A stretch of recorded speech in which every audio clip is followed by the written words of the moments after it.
Buenos días, jóvenes. Espero que se encuentren bien. Esta es la clase número 3 de ética y los temas que vamos a ver hoy son los siguientes. Vamos a ver la ética aristotélica. Dentro de esta ética vamos a ver cuál es la definición de ser humano de Aristóteles, el fin o propósito del ser humano, la felicidad o eudaimonía, virtud y justo medio. Entonces vamos con el primer tema. La definición del ser humano para Aristóteles se saca a partir de una fórmula que él tiene para generar definiciones y consiste en los siguientes pasos. Primero, hay que buscar el género próximo, que consiste en ver a qué seres nos asemejamos más. Nosotros, por ejemplo, no somos plantas, no somos objetos. Según Aristóteles, a lo que más nos parecemos es a los animales. Entonces, como vemos en la imagen, pues vemos una gran variedad de animales, vemos mamíferos, vemos aves, animales del mar, etcétera. Y bueno, para conseguir una buena definición del ser humano hay que ver cuál es la especificidad de cuál es la diferencia que nos distingue de los demás animales, ¿no? Entonces, para esto buscamos la diferencia específica. Para Aristóteles es que nosotros, a diferencia de los animales, somos racionales y sociales. Entonces, como vemos en la imagen, pues gracias a nuestra razón nosotros tenemos, pues por ejemplo, varias formas de imaginar las cosas. Tenemos, por ejemplo, unas formas diferentes de convivir en sociedad y eso nos va a hacer diferentes de los demás animales. Bueno, pasemos a lo siguiente. Como vemos aquí, también tenemos una imagen de un jaguar joven, de un jaguar bebé. Y pues digamos que Aristóteles va a decir que en acto pues es un jaguar bebé, o sea, es lo que vemos actualmente. Y en potencia va a ser un jaguar pues ya en toda su madurez, como vemos en la siguiente imagen, que pues ya es un jaguar que está cazando, ¿no? Entonces este bebé jaguar en potencia es un jaguar pues ya maduro que pues tiene ciertas capacidades, ciertas características, tiene cierta velocidad, tiene garras, tiene dientes, colmillos.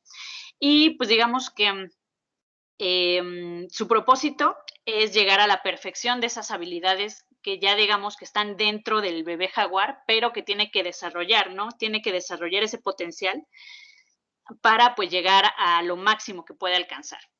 Entonces, de la misma manera, vemos un bebé que pues también tiene muchos potenciales, ¿no? En acto es un bebé, pero en potencia pues puede ser muchas cosas, a diferencia de los animales.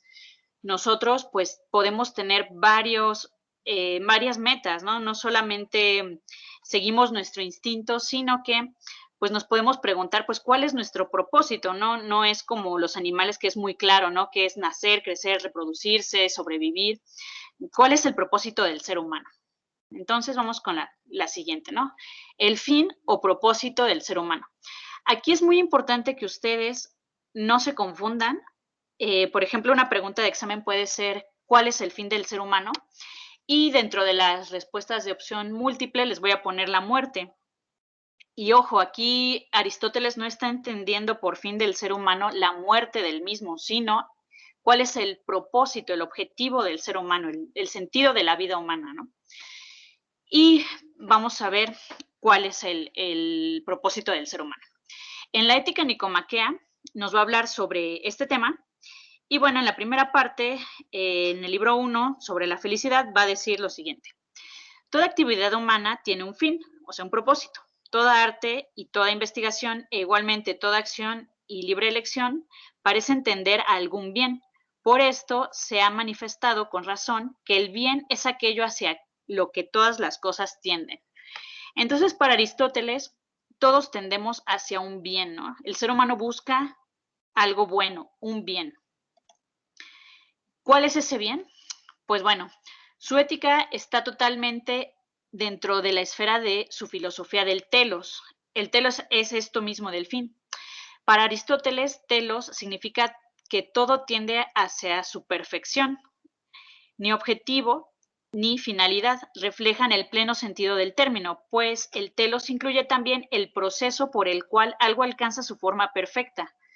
Todo lo que es por naturaleza tiene un origen del movimiento y del reposo en sí mismo, y no en algo distinto. Todo se desarrolla en dirección hacia un punto de culminación.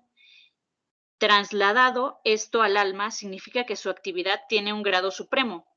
Este es su telos. Un telos universal lo hay solamente para la naturaleza como un todo. Si nuestro telos es el bien, tiene que ser el bien para nosotros los hombres. Aquí por hombres pues es igual a seres humanos. También el arete o excelencia es un objetivo, o sea, esta perfección, esta excelencia, no una propiedad. Entonces, como vimos en el ejemplo de el jaguar, pues su perfección es llegar a un estado de madurez donde pues ya desarrolló su potencial, ¿no? Pero en el caso del ser humano, ¿cuál es el potencial, no? ¿Cuál es el bien? Según su punto de vista, lo bueno para el hombre solo puede existir en una comunidad de cualquier índole, pues el hombre es por naturaleza un animal gregario, o sea, social, y solo puede realizar su telos, o digamos su fin, en una comunidad, en la familia y en la pequeña aldea en escasa medida, pero a la perfección. Son en la comunidad urbana.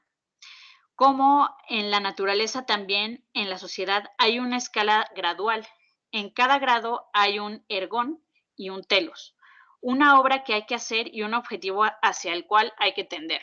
Entonces, aquí Aristóteles lo que nos está diciendo es que el ser humano para alcanzar su potencial lo tiene que hacer en comunidad, lo tiene que hacer socialmente, no lo puede hacer de manera individual. Pensemos en el ejemplo otra vez del bebé. ¿Qué pasaría si el bebé lo dejamos en la naturaleza, no? Ahí donde está el jaguar, en toda la naturaleza, ¿qué pasa? Pues muy probablemente pues no va a sobrevivir. Entonces, para que el bebé sobreviva, pues necesita de una familia en primer lugar. Y después, para que se desarrolle, supongamos, no sé, que quiere ser músico, pues va a necesitar ir a una escuela, va a necesitar de una sociedad donde pueda aprender, pues, a desarrollar alguna habilidad que él tenga. Entonces, pues este es un punto importante, ¿no? La perfección del ser humano se va a alcanzar solamente en sociedad. Y bueno, ese bien máximo también lo llama Aristóteles la felicidad y dice que pues todo mundo va a estar de acuerdo en que los seres humanos buscamos la felicidad. Y bueno, dentro de esa felicidad nosotros vamos a ver que hay objetivos. Y va a decir Aristóteles que hay fines subordinados que son medios para un fin mayor, que es la felicidad. Entonces, por ejemplo, si nos preguntamos qué es la felicidad, vamos a darnos cuenta que cada quien va a responder cosas distintas. Y sobre todo van a responder cosas distintas cuando se les pregunte cómo alcanzar la felicidad o qué cosas nos dan felicidad. Entonces, ¿qué es felicidad? Unos creen que es alguna de las cosas tangibles y manifiestas como el placer, por ejemplo, lo que vimos de Epicuro, o la riqueza o los honores, otros otra cosa. Muchas veces incluso una misma persona opina cosas distintas. Si está enferma, piensa que la felicidad es la salud, si es pobre, la riqueza. Lo que tienen, los que tienen conciencia de su ignorancia admiran a los que dicen algo grande y que está por encima de ellos. Entonces, aquí vemos que, pues según las circunstancias que cada persona vive, va a considerar la felicidad de diferente manera. Entonces, por ejemplo, vamos a ver este ejemplo de aquí, ¿no? Vemos en la primera imagen que pues hay unos estudiantes, ¿no? En la escuela. Si se les pregunta, no, bueno, ¿por qué estás en la escuela? Les van a decir que, bueno, para obtener un certificado, ¿no? O para aprender. Y bueno, ¿para qué quieres un certificado de preparatoria? No, pues que para tener trabajar después o buscar, seguir estudiando y tener una carrera. Y bueno, ¿para qué quieres tener una carrera? ¿Para qué quieres trabajar? No, pues que para conseguir una casa y un auto. Y bueno, pues ¿para qué quieres esa casa? ¿Para qué quieres ese auto?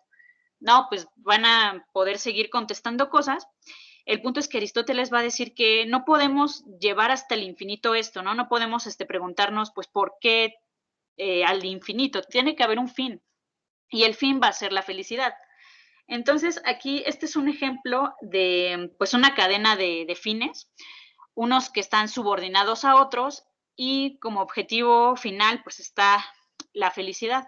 Sin embargo, pues, algunos podrán decir, no, pues hay otras formas de encontrar la felicidad, no solamente pues siguiendo este camino, ¿no?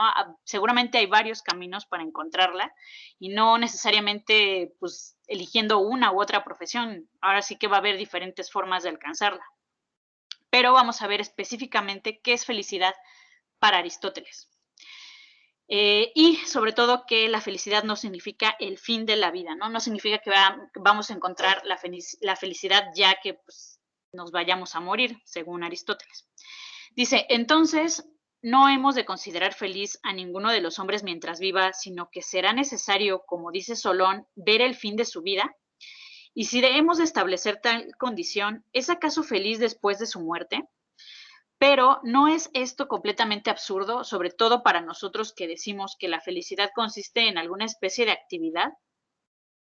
Entonces aquí Aristóteles lo que está diciendo es que no significa que el fin es cuando pues ya casi estamos por morir, sino que es una actividad. Ahorita pues vamos a ir analizando un poco qué es eso de qué actividad está hablando, ¿no? Y bueno, en la Ética Nicómaco dice lo siguiente: la felicidad, pues, la elegimos por ella misma y nunca por otra cosa, mientras que los honores, el placer, la inteligencia y toda virtud los deseamos en verdad por sí mismos, puesto que desearíamos todas estas cosas, aunque ninguna ventaja resultara de ellas, pero también las deseamos a causa de la felicidad, pues pensamos que gracias a ello seremos felices. Parece que también ocurre lo mismo con la autarquía. Aquí vamos a ver la nota al pie para saber qué significa autarquía. Y dice, una de las acciones centrales de la moral aristotélica, la felicidad es el bien que cuando lo poseemos nos hace independientes y el hombre es independiente cuando posee todo lo necesario para su felicidad. Entonces aquí autarquía significa independencia. Entonces, pues el bien perfecto parece ser suficiente. O sea que si alguien llegó a la felicidad, pues ya es un bien perfecto, ¿no? Decimos suficiente no en relación a uno mismo, con el ser que vive una vida solitaria, sino también en relación con los padres, hijo y mujer, y en general con los amigos y con ciudadanos, puesto que el hombre es por naturaleza un ser social. Entonces aquí no significa que pues es independiente de los demás seres humanos, sino que pues ya encontró la felicidad incluso con las demás personas, ¿no? Es manifiesto, pues, que la felicidad es algo perfecto y suficiente, ya que es el fin de los actos, o sea, el propósito de los actos. Decir que la felicidad es lo mejor parece ser algo unánimemente reconocido, o sea que todo el mundo cree que pues, es lo mejor, ¿no? Pero con todo, es deseable exponer aún más, con más claridad, lo que es. ¿Acaso se conseguirá esto si se lograra captar la función del hombre? Entonces aquí lo que está diciendo Aristóteles es que para nosotros saber cuál es la felicidad, tenemos que saber qué es el hombre, ¿no? Y ya lo vimos al inicio de la clase. El vivir, en efecto, parece también común a las plantas. O sea, vamos a ver, por ejemplo, pues, qué es la felicidad para las plantas, pues simplemente crecer, ¿no? Porque es es lo único que pueden llegar a hacer. Y aquí buscamos lo propio, o sea, a diferencia de nosotros, a diferencia de las plantas, pues no solamente crecemos y nos reproducimos. Debemos, pues, dejar de lado la vida de nutrición y crecimiento. Seguiría después la sensitiva, pero parece que también esta es común al caballo, al buey y a todos los animales. Entonces, nosotros no solamente pues somos seres sensibles como los demás animales, sino que podemos aspirar a una felicidad que no se reduce a satisfacer estas necesidades de hambre, sueño, sed, etc. Resta pues cierta actividad propia del ente que tiene razón, que pues es nuestra diferencia específica, ¿no? Como veíamos al inicio, que somos seres racionales y sociales. Pero aquel, por una parte, obedece a la razón y otra la posee y piensa. Y como esta vida racional tiene dos significados, hay que tomarla en un sentido activo. Propia del hombre es una actividad del alma según la razón. Esta función es específicamente propia del hombre y del hombre bueno, como el tocar la cítara es propia de un citarista y un buen citarista, y así con toda, añadiéndose a la obra la excelencia, queda la virtud. Entonces, uno si busca la excelencia tiene que cultivar la razón, ¿no? Todos somos racionales por naturaleza, pero pues necesitamos ejercitar esa razón. Y bueno, vamos a ver entonces a continuación qué es la virtud para Aristóteles. Y pues bueno, esta primera título que tiene aquí en la Ética Nicomaquea es: la felicidad es una actividad de acuerdo con la virtud. Entonces, para Aristóteles, no solamente los placeres son la felicidad, porque pues los placeres son lo que nos hace iguales a los demás animales, ¿no? Y nosotros como seres racionales podemos acceder a algo todavía un poquito más elevado, por decirlo de alguna manera, y pues esa es la virtud, ¿no? Divididos pues los bienes en tres clases, los llamamos exteriores, los del alma y los del cuerpo. Decimos que los del alma son los más importantes y los bienes por excelencia, y las acciones y las actividades anímicas las referimos al alma. Así, nuestra definición es correcta al decir que el fin consiste en ciertas acciones y actividades, pues así se desprende de los bienes del alma y no de los exteriores. Concuerda también con nuestro razonamiento el que el hombre feliz vive bien y obra bien, pues a esto es poco o más o menos a lo que se llama buena vida y buena conducta. En efecto, a unos les parece que es la virtud, a otros la prudencia, a otros cierta sabiduría, a otros estas mismas cosas o algunas de ellas, acompañadas de placer o sin él. Otros incluyen además la prosperidad material. Entonces aquí vemos varias definiciones de lo que es la virtud y vamos a ver qué es para Aristóteles.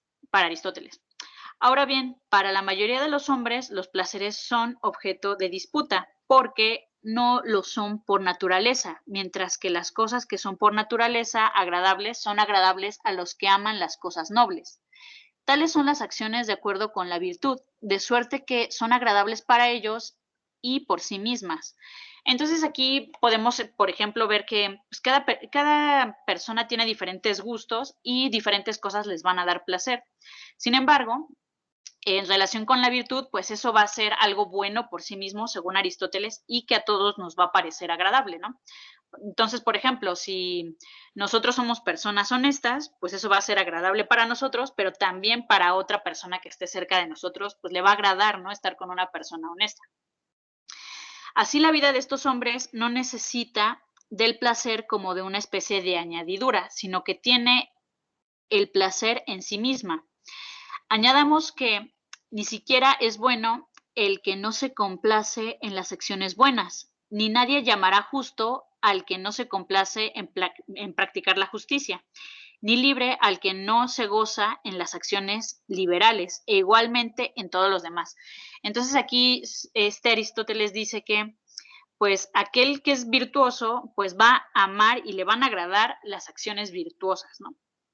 Entonces, a alguien que, pues, le cuesta trabajo, digamos, que hacer algo justo, pues, no se le va a llamar, no se le va a hacer fácil realizar la justicia, ¿no? Pero es evidente que la felicidad necesita también de los bienes exteriores. Como dijimos, pues, es imposible o no es fácil hacer el bien cuando no se cuenta con recursos.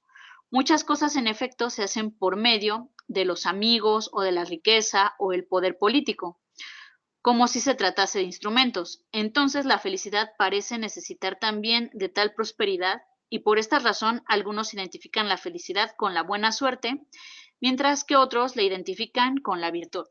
Entonces aquí Aristóteles pues reconoce que aunque pues la felicidad lo principal para la felicidad es la virtud, pues también se necesita pues tener cierta tranquilidad en el sentido de que pues tengamos lo básico, ¿no? Alimento, techo, todo eso para pues poder ser virtuosos, ¿no? Si no, pues nos vamos a estar preocupando más por qué comer mañana que pues por ser honestos, ser honrados o ser responsables, ¿no? Entonces, pues sí es importante tener las necesidades básicas cubiertas. Y bueno, ¿cuál es el concepto de virtud? Aquí en la parte café dice: la virtud es un hábito, es la práctica constante de una acción que se considera buena, de ahí que la virtud es un modo de ser. Entonces, nosotros vimos en las primeras clases que hay diferentes tipos de valores, y los valores en abstracto pues solamente son palabras o son objetivos. Se convierten en virtudes cuando la persona los practica constantemente. Entonces vamos a leerlo lo de abajo. Dice, la excelencia moral es resultado del hábito. Nos volvemos justos realizando actos de justicia, templados realizando actos de templanza, valientes realizando actos de valentía. Entonces, para adquirir una virtud hay que ser constante y poner en práctica esos valores. No significa nada más de pues, saber que algo es bueno o decir, yo creo que este valor es importante, sino además practicarlo y de manera constante. En efecto, en ninguna obra humana hay tanta estabilidad como en las actividades virtuosas, que parecen más firmes incluso que las ciencias, y las más valiosas de ellas son más firmes, porque los hombres virtuosos viven sobre todo y más continuamente de acuerdo con ellas, y esta parece ser la razón por la cual no las olvidamos. Lo que buscamos entonces pertenecerá al hombre feliz y será feliz toda su vida, pues siempre o preferentemente hará y contemplará lo que es conforme a la virtud y soportará las vicisitudes de la vida lo más noblemente y con moderación en toda circunstancia el que es verdaderamente bueno, ¿no? Entonces, el hombre virtuoso, según Aristóteles, pues como se complace siendo virtuoso, aunque tenga ciertas dificultades, pues va a actuar de forma virtuosa, ¿no? Ok. La vida feliz y noble podría, en primera línea, basarse en tres valores que son considerados como los más dignos de ser elegidos. Los unos ven el máximo bien en la comprensión filosófica, los otros en la virtud ética y otros a su vez en el placer. La tesis central de la ética aristotélica es que esos tres valores juntos fundan la felicidad de la vida. Entonces, aquí lo que nos está diciendo este autor que analiza Aristóteles es que los tres son importantes, ¿no? Aristóteles va a decir que es más importante la parte intelectual, la parte de la virtud, pero también es importante el placer y la filosofía, la virtud ética. Hoy día distinguimos entre ética individual y ética social, según que se refiere a un solo individuo o la sociedad humana. Más, según Aristóteles, el objetivo es idéntico para el individuo que para el Estado y se manifiesta más claramente en el Estado. Ciertamente merece nuestra estimación si también el individuo alcanza ese objetivo, pero es más bello y más sublime si pueblos y comunidades llegan tan lejos, o sea, que llegan a la felicidad. Su ética, por lo tanto, es ética social, una filosofía de la convivencia humana. Entonces, estas virtudes no solamente son buenas para el individuo, sino que son buenas también porque nos van a permitir tener una mejor convivencia humana. Y esto, insisto, tiene que ver con el inicio, con qué significa el ser humano para Aristóteles y cómo llegar a ese potencial. Entonces, pues al final las virtudes van a alimentar a la sociedad, ¿no? Van a hacer que tengamos una buena convivencia. Bueno, ¿cómo llegamos a esas virtudes? Hay que adquirir saber, porque cuando el saber sobre lo bueno y lo malo es la estrella que nos guía y dirige nuestras acciones, alcanzamos felicidad de vida interna y externa. Por eso todo hombre tiene que esforzarse en toda forma posible para llegar a ser tan comprensivo como pueda. La comprensión se puede aprender. Si se reconoce esto, hay que concluir que la filosofía o que filosofar es necesario. Entonces, pues nosotros tenemos muchos potenciales como ese bebé que veíamos al inicio, pero si no los desarrollamos, pues nunca los vamos a poder disfrutar, digamos, nunca vamos a poder tener esas cualidades. Y una de ellas, pues, es analizar, ¿no? ¿Qué es el bien, qué es el mal? Desarrollar esa reflexión para poder actuar moralmente bien. Con su exposición en los capítulos iniciales de la Ética Eudemia, ahí formula tres preguntas. ¿A partir de qué base será posible participar en la felicidad de la vida? ¿En qué estriba la felicidad de la vida y cuál es el factor esencial? ¿Cómo se la puede lograr? Su respuesta dice que son tres cosas. Son necesarias para esta eudaimonía. Una es la virtud del espíritu e inteligencia teórica de los principios del ser, un buen carácter y placer legítimo. Como el hombre sin prudencia no puede conocer ni el verdadero bien ni la verdadera alegría, entre esos tres la virtud del espíritu es el factor más importante. Entonces aquí vemos que, pues, Aristóteles va a responder o va a intentar responder estas preguntas que también veíamos en clases pasadas. Em, ¿En qué consiste la felicidad humana? ¿La podemos alcanzar? Y pues, si es que es posible alcanzarla, ¿cómo logramos ser felices? Bueno, para ser felices, además, es necesario el justo medio, o sea, la moderación, la prudencia. La recta acción y la moderación. Primeramente, entonces, hemos de observar que está en la naturaleza de tales cosas el destruirse por defecto o por exceso. Entonces, aquí vemos que Aristóteles dice que si caemos en los extremos, pues vamos a destruirnos. ¿Cómo lo observamos en el caso de la robustez y de la salud? Debemos, en efecto, servirnos de ejemplos manifiestos para aclarar los oscuros. O sea que, pues aquí está blanco y negro y nosotros tenemos que estar en medio, ¿no? En cierta escala de gris, por decirlo así. Así, el exceso y la falta de ejercicio destruyen la robustez. Igualmente, cuando comemos o bebemos en exceso o insuficientemente, dañamos la salud. Mientras que si la cantidad es proporcionada, la produce, aumenta y conserva, o sea, la salud. Así sucede también con la moderación, la virilidad y demás virtudes, pues el que huye de todo y tiene miedo y no resiste nada se vuelve cobarde. El que no teme absolutamente nada y se lanza a todos los peligros, temerario. Asimismo, el que disfruta de todos los placeres y no se abstiene de ninguno, se hace licencioso. Y el que los evita todos, como los rústicos, una persona insensible. Así pues, la moderación y la virilidad se destruyen por exceso y por el defecto, pero se conservan en el término medio, o sea, el justo medio. Así ocurre con las virtudes, pues apartándonos de los placeres nos hacemos moderados y una vez que lo somos podemos mejor apartarnos de ellos y lo mismo respecto a la valentía. Acostumbrados a despreciar los peligros y a resistirlos, nos hacemos valientes y una vez que lo somos, seremos más capaces de hacer frente al peligro. Entonces aquí, por ejemplo, pues yo les puse estas imágenes para poner el ejemplo que Aristóteles nos acaba de ofrecer. Y pues si una persona tiene miedo de todo, pues va a caer en el vicio de la cobardía, dice Aristóteles.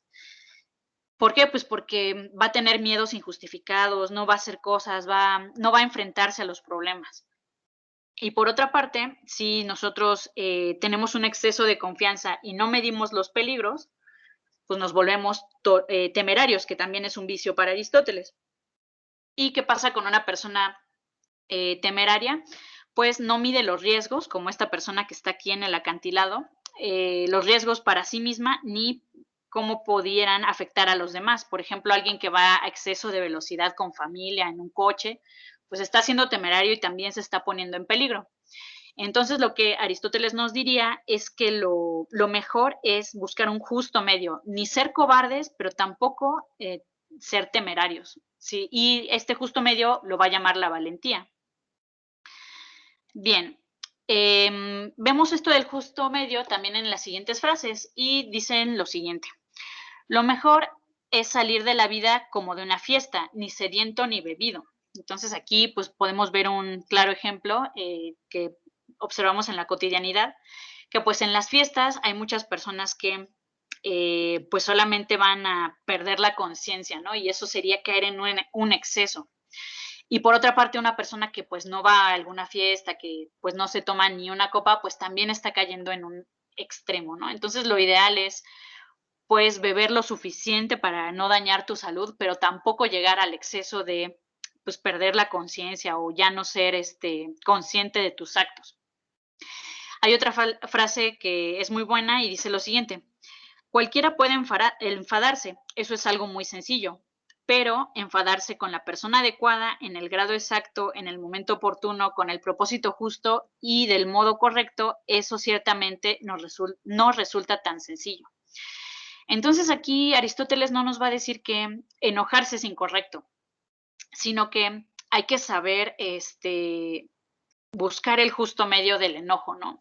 No enojarnos con una persona que no nos hizo nada, desquitarnos con el que no la debe, tampoco enojarnos por algo que no tenemos razón, sino, pues, si nosotros tenemos razón para enojarnos, pues, decirlo en el momento y de una manera, pues, en un grado justo. No vamos a evitar sentir enojo, pero tampoco vamos a dejar que el enojo nos haga actuar de una manera impulsiva, por ejemplo, pues, golpeando a la persona o matándola incluso, ¿no? Porque, pues, justamente algo que nos diferencia de los animales es que nosotros podemos controlar nuestras acciones. No nos guiamos solo por el instinto, sino que de manera racional nosotros podemos ajustarnos y buscar la virtud. Entonces, bueno, jóvenes, esta es la última parte. Si ven, pues esta fue un video mucho más largo, pero pues también por eso les voy a dar más tiempo para entregar la siguiente tarea el día lunes. El lunes que sigue, o sea, el 22 de marzo, es el día límite para entregar la próxima tarea y es un cuestionario sobre este video que acaban de ver y sobre una lectura muy corta que van a leer sobre la ética en Nicomaquea, directamente a Aristóteles, son unos fragmentos que les elegí. Y pues eso sería todo, jóvenes. Cualquier duda avísenme y nos vemos en la siguiente clase.